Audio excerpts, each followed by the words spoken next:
আমরা সমাজে কিছু কিছু সন্তানেরা না একটা সময় এসে খুব স্বার্থপর হয়ে দাঁড়াই।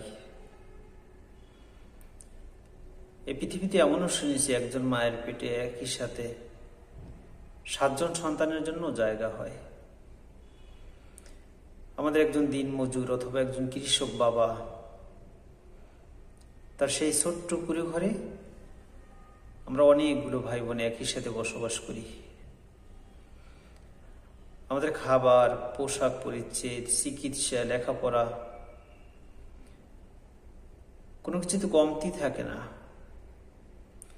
আমাদের বেলায় বাবা কখনো ক্লান্ত হয় না, কিন্তু পরিশেষে সেই বাবা সেই মা যখন বৃদ্ধ হয়, বাবা মায়ের জন্য আমাদের কাছে টাকা থাকে না, সময় থাকে না। আমাদের কিছু কিছু সন্তানের ক্ষেত্রে বাবাদের জন্য, মায়েদের জন্য আমাদের ঘরে জায়গা পর্যন্ত হয় না। আমরা সন্তানেরা না খুব স্বার্থপর।